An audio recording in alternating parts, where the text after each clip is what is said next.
Hi guys, welcome back to my YouTube channel. Christine here. Hi, my name is Christine, and thank you so much for clicking this video. So, this is going to be a very long story. Maybe have a cup of tea, porridge like me, and yeah, just have fun and be cozy because this is a very long video. I don't know how to shorten it, but I'll try as much as possible to be straight to the point. So, let's get into the video. So, my labor and delivery story starts on 12th of February. And for starters, I never used to stay at my place for like the whole of January and February, half of it. I never used to stay at my place. So I used to stay at my brother's place and come to my place maybe on weekends. And yeah, so my sister-in-law was like, come stay with us because it's your first time pregnancy and you don't know what to expect when labor kicks in. You just come stay with us so that when that time reaches, we can just take you to the hospital because staying alone can be hectic when labor starts at night. So I was like, fine, let me come. So I went stayed there for a while. I remember this time I went for the whole week. I didn't come to my place. So yeah, so I stayed all the way from Sunday to Monday, like the whole week. So on this Monday, I'm like, I'm so tired of this pregnancy. I need to give birth right now. And then my due date was on 17th of the Saturday of that week. So I was like so tired. I was like, I'm so done with pregnancy. I don't want to be pregnant anymore. So I remember telling my sister-in-law's house help that I'm so tired. I just need to get this baby out. I miss my body. That's what I kept saying. So when I remember she had gone for an off and then she came back and I was supposed to come to my place that Monday. That was my plan. So I was like, I need to go to my place, but I didn't have a reason as to why. So I took lunch and I was so tired. I slept. When I woke up, it was around 6:30. So at 6:30, I told her, let me just go to my place. I pick my bag so that when anything happens, because I'm almost, if anything happens, it's the right time. So I bathed and I didn't even bathe. I can't remember I bathed. I didn't bathe. I didn't bathe.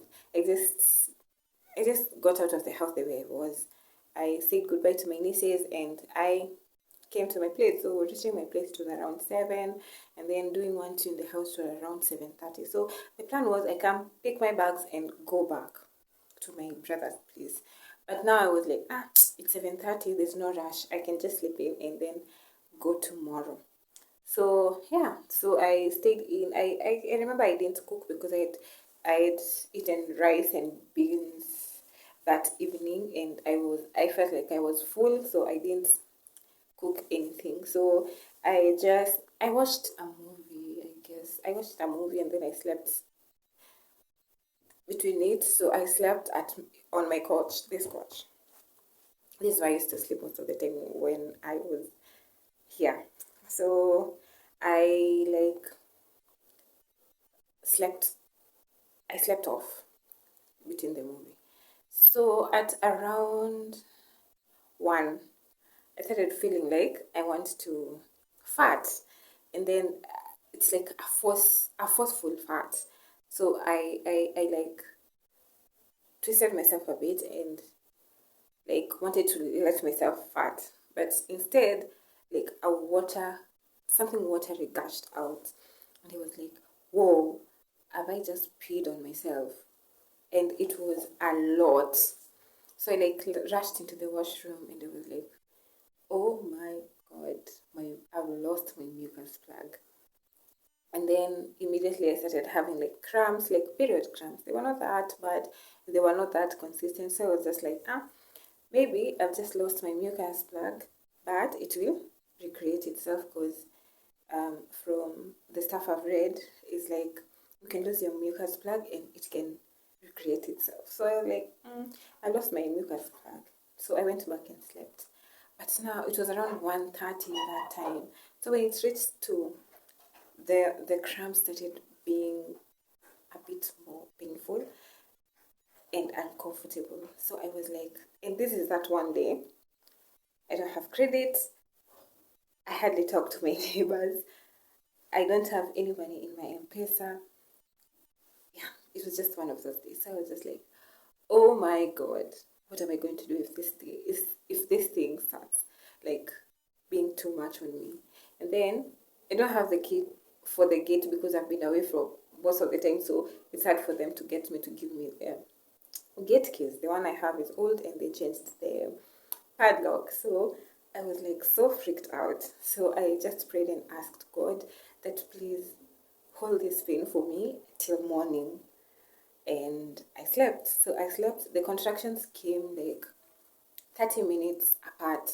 Yeah, if I'm not wrong, 30 minutes apart. When it was too much, I used to feel like I want to like go for a long call, like go to the loo.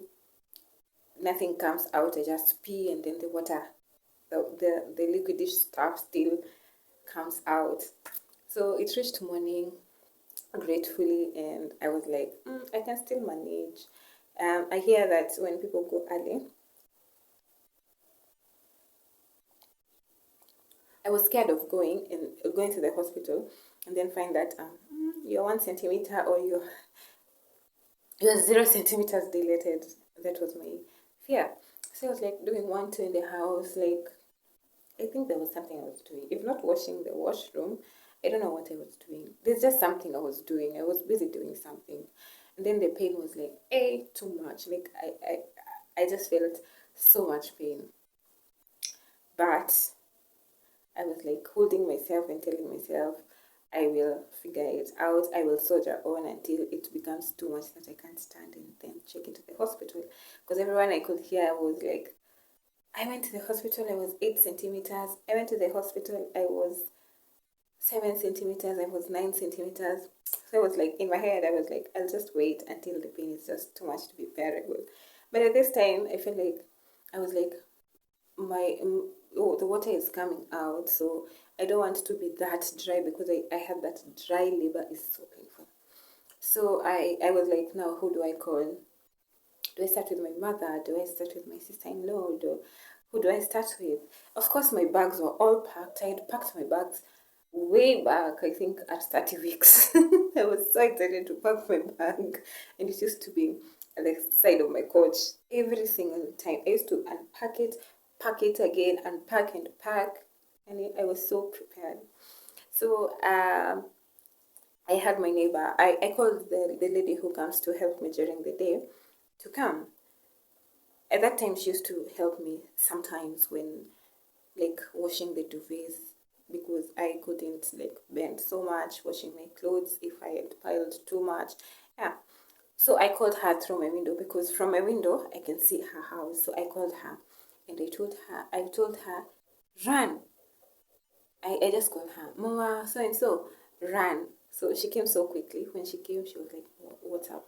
And then I told her, I just need you to clean the house for me and just make sure everything is clean because I feel like I'm in labor. And she took it as a joke. She was like, I know you're not in labor. Someone who is in labor does not look like you. I was like, I'm in pain. I'm in so much pain. And I was laughing. I was laughing when I was saying that.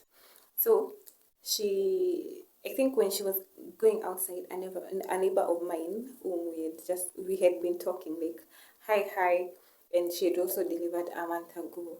She asked her, is Christine inside? I haven't seen her for a long time. And then she told her, yeah, she's inside and she's in labor. She's saying she's in labor. And I had them laugh. They also laughed from inside. I think I was from showering and now putting on my clothes. So I had them talking. And then I went outside and she was like, how are you? How are you feeling? And I was like, I'm in labor. And she started laughing and she told me, hey, the Kanungo is not yet. You're not yet there. And I was just like, what do you mean I'm not yet there? And I'm in pain. And then she told me, yeah, kwa gari nikusindikize. And I was like, for real? Like, you can imagine this is someone you haven't been talking to that much, you're not used to them, and then they're just like, ingia kwa gari, I take you. So she took me, went to the hospital, we checked in, and then something funny, instead of me telling the receptionist that I'm in labor, I'm like queuing like everyone else. And then my neighbor now is like, hey, when you people were in labor, queue like queue. And then she went and asked her, this lady is in labor, is she supposed to queue? And then I was taken to the triage. I met my clinic nurse, and she was like, you've come. Ilikuwa imepata, like I had texted her 2 days ago, like my feet had started swelling. So I was like, is it normal for my feet to swell and they're not painful? They're just swelling. So I think she thought that I'm checking in for that. Then she was like, "Ay, umekuja?" And I was like, "Yeah, but I'm in labor." She was like, "No, you're not in labor, you're lying." I was like, "Yeah, I'm in labor and I'm in pain." I was like smiling all through. I was like the strongest person you could see. So apparently what did they do? Did they even take my measurements? I can't remember that part. So I was taken to the maternity ward. The maternity was like on 4th floor. So I went.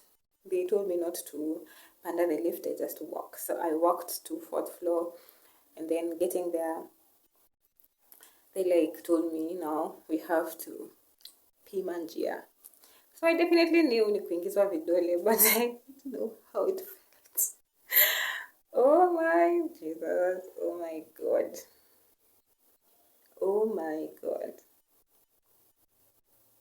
That thing was painful. I felt the pain everywhere in my body. You're coping one year. And she was like, we're not letting you go. You're 4 centimeters dilated. So just have a seat or walk around. We admit you. So I started walking in and out. But the pain was still manageable at this time comparing to how it was. I think the pain was manageable. So at this time, it was around 1:30. I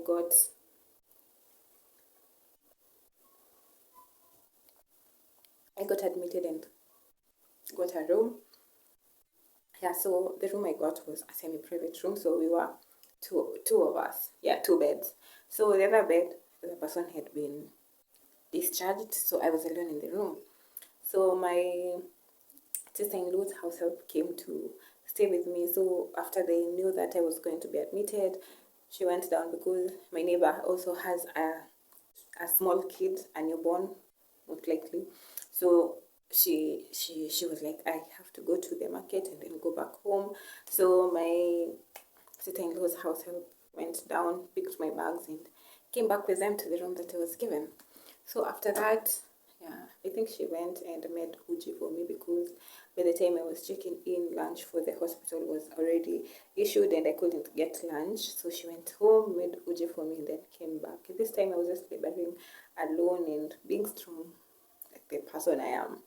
So I think the next time I was supposed to be checked was, to be given the vaginal check was at 5:40. And remembering the pain I went through, I really prayed that 5:40 ifike, isifike yani, like ama ifike and they forget. And then the next time they come, they check me, they find that I'm fully dilated and it's only pushing. Nisiangaliwe njia tena. But shock on me. Nikaenda nikapimwa njia tena. I was 5 centimeters. So I was like a bit disappointed in myself, like all those hours and I'm 5 centimeters dilated. I've been walking, I've been doing everything, I've been squatting through contractions, like what's up? And then kumbe I did the worst mistake. I drank cold water. And you're not supposed to drink anything cold or shower with cold water while in labor. Let me tell you, my labor disappeared completely. I remember the night of 13th on Tuesday, I slept through like a baby. I slept through. I didn't feel any contraction. If I felt any contraction, it was like very tiny, like kama crumbs, yeah. Like the yani crumbs kidogo kabisa, yeah. So on the morning ward rounds, I was like, I don't have labor. My labor has disappeared. And they were like, let's kupime njia again. But this time it was not that painful like it was the first time. I don't know. I can't remember. But it was not that painful and that uncomfortable. So kupima tena, I was 5 centimeters again. And I was like, oh my God. And I was like, let me just keep walking. Maybe everything will come. Kila kitu itakuwa tu sawa. So I walked the whole building, nikatembea like from first floor to fifth floor, climbing the stairs.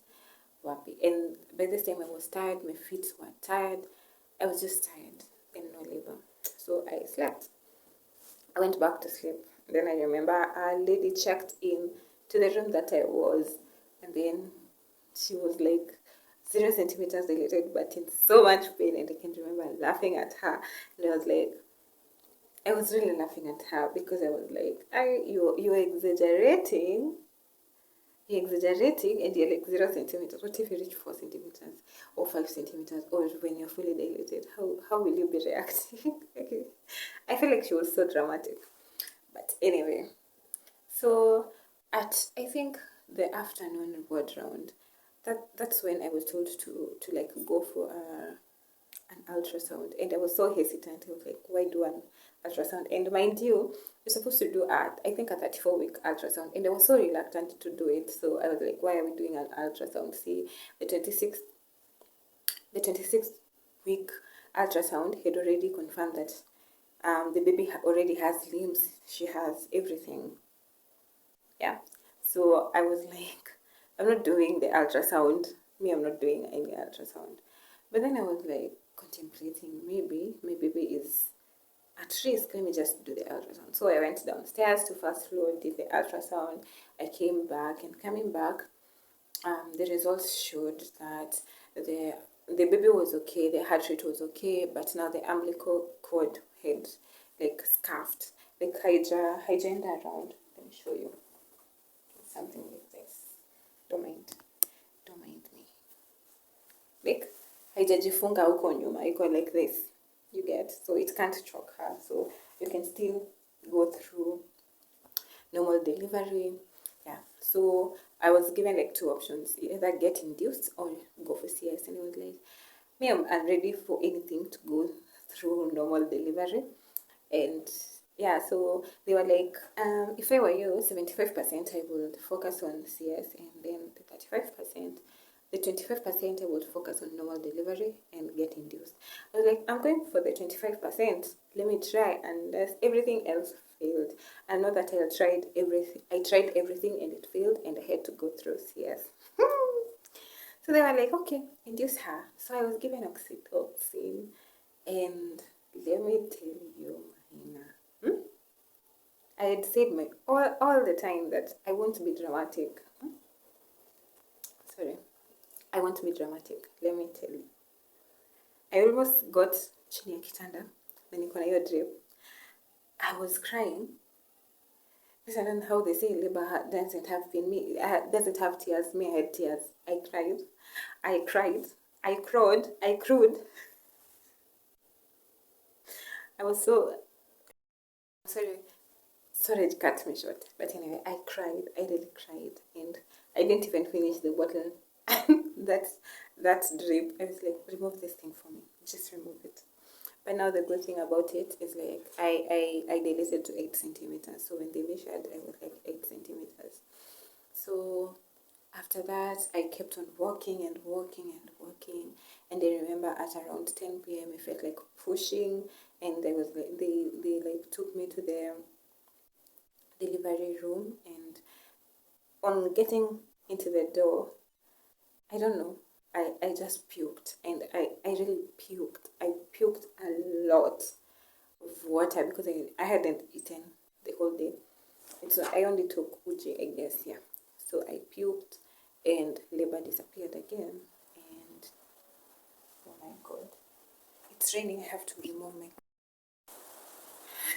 sorry, I had to rush and remove my baby's clothes from outside. It's raining, and I hope you can hear me, right? Because if I don't do this now, I don't think I'll get any other time to do this. So yeah, so I puked a lot, and my labor disappeared, and I had no energy. I was so weak. So my sister-in-law was there with me at that time, and my mom was also there. So my sister-in-law was like, see, you guys can do her glucose so that she can have strength to push. And and they were like, fine. So they got me glucose. Yeah, so they did glucose on me, and then Yeah, so I was just there asleep. And then I can remember sleeping on my right side was more comfortable than sleeping on the left side. So I was like sleeping on my right side, and they were like, Christine, you have to sleep on your left side, because I can't even remember the reason they gave me, but it's preferred you sleep on your left side. Yes, so I slept on my left side, and then they were like, now the gynecologist came, and he checked on me, and he was like, hey, your baby is in distress. The heart rate was 180 going to 200. It would go to 200, it would come back to 180, and they were like, your baby is in distress, you have to do an emergency CS. And I was like, oh my god, I cried like a baby. I cried again, because it was like, I didn't go through this much pain to go through CS. I was not mentally prepared for a C-section. I wasn't at all. I was like, I'm doing normal. Anyone would ask me, I'm doing normal. And I remember even doing my what's in my hospital bag. I was like, I'm only going to be there for a day. Ooh, jokes on me. So I was like declared an emergency CS. I remember my mom and my sister-in-law coming to the delivery room. I was really crying. I was like, what if I die there? What? I was just dramatic anyway, because I wasn't prepared, honestly. Yeah. So they came in, we prayed, and then they left me there. So I was brought those things for signing. I signed, and then I can't remember. I was weird. I walked to the theater. Yeah, because it was just a few steps. And let me tell you, walking there, I started having contractions again. So I was like, me and push, me and push, and push. But I couldn't make it, so we went there. Then yeah, I was numbed. That's thing I know that they do it on your back. From all the videos I've watched, the injection is painful, but I think my labor pains overwhelmed the pain that's in the head, so I didn't feel much pain. I didn't even feel it. I honestly didn't feel it. So yeah, but they took their time before they do guard me. So I was like, oh my god, you guys, simply do and then I was sort of like put my legs together, and mind you, I'm in labor. I'm having contractions again. I'm sorry. I've just poured porridge on myself. I'm having contractions, and then you're telling me to put my legs together and to stay still. How is that possible? How is it possible? And then I was like, you don't know what I'm feeling. Please do it quickly. Like in my head, I wasn't saying it loud. After the injection, I was another person. I couldn't feel anything. I couldn't feel my legs. I couldn't feel a thing. Yeah, so they did the thing. They did the thing. The baby was out. I saw her, and trust you me not, I now believe that you have to give grace to yourself, and you don't have to bond with the baby immediately they come. I think the pain that I had gone through was too much, and yeah, I think the pain was just too much. It was too much, honestly. The pain was too much, and I couldn't. I think it had already drained me, so that when the baby came, I was just glad she was fine. I was fine, and nothing more mattered. I was just like, I could see her, and they confirmed it's a girl, and I was happy. I was contented. But bonding with her took a lot much time than I thought. It took me, I think, a week for me to bond with my baby. I know it's weird. Yeah, it took me a week to bond with my baby. Yeah, so my baby came. She came at 11:42 on 14th of February, a Valentine's baby. Yeah, and right now she's sleeping. I don't know if I should show you her or not. I don't know. I don't know how I feel about it. But she's fine. She's sleeping. I wouldn't want to wake her up. Yeah. So I'm a mama of a baby girl, and yeah, I'm so happy. And so that's my labor and delivery story. The post is will come later, because if I do that here, the video will be too long, and myself, I don't like watching long sit down videos. So yeah, that's it for my labor and delivery story. I hope you enjoyed it. I hope I didn't discourage anyone, but the labor pain is painful. Let no one lie to you. It's so painful. It is so painful. So just get ready. But nothing prepares you for that painful pain here. So yeah, make sure you like, comment, and share. Please let me know if you want to see more content on motherhood. And yes, so I'm a new mama. I'm a mama anyway. Right now it's already 3 weeks, 3 weeks plus. So yeah, I'm glad to be here, to be a mom. Yeah, I'm just happy. So yeah, bye.